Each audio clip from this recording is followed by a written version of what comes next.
Salam, bugün sizə Honor X7D smartfonundan danışmaq istəyirəm. Honor X7D smartfonu 6500 mAh gücündə böyük batareya ilə təchiz olunub və 35 Watt Honor Supercharge texnologiyası ilə sürətli doldurulur. Honor X7D-nin ən böyük yeniliklərindən biri xüsusi AI düyməsinin olmasıdır. Qısa toxunuş zamanı ən çox istifadə etdiyin tətbiqləri və əmrləri dərhal işə sala bilərsən. Məsələn, kameranı açmaq, musiqini başlatmaq və ya sevdiyin proqramlara keçid etmək. Uzun toxunuş isə daha güclü imkanların qapısını açır. Bu rejimdə smartfon Google-un süni intellekt əsaslı xidmətlərini aktivləşdirir.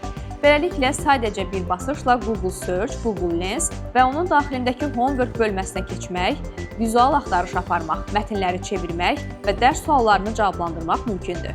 Smartfon həmçinin süni intellekt dəstəkli ağıllı xüsusiyyətləri ilə seçilir. AI pozan vasitəsilə şəkillərdə istənməyən obyektləri, şəxsləri və əks olunmaları silmək mümkündür. AI genişləndirmə funksiyası çəkilmiş fotonun kənar hissələrini avtomatik tamamlayaraq daha balanslı və geniş kompozisiya yaradır. AI Cutout sayəsində obyektləri fonundan ayırmaq və istədiyin formada istifadə etmək asan olur. Eyni zamanda süni intellekt yazıların optimal versiyada təqdim olunmasına və alt yazıların yaradılmasına da kömək edir. Davamlılıq baxımından Honor X7D yüksək etibarlılıq təmin edir. O, 5 star CGS düşməyə davamlılıq sertifikatı və IP65 suya davamlılıq standartı ilə qorunur. Bu da gündəlik istifadədə əlavə rahatlıq yaradır. Texniki göstəricilərə gəldikdə isə smartfon güclü Qualcomm Snapdragon 685 octa-core prosesoru və Adreno A610 GPU ilə təchiz olunub. Sistem Magic OS 9.0 üzərində işləyir. Kamera imkanları da təsir edicidir. Arxa tərəfdə 108 megapiksel əsas və 2 megapiksel dərinlik sensoru, 8x rəqəmsal zoom və 1080p video dəstəyi mövcuddur. Ön kamera isə 8 megapiksel həll olma qabiliyyətinə malikdir. Ümumilikdə Honor X7D böyük batareyası, süni intellekt dəstəyi,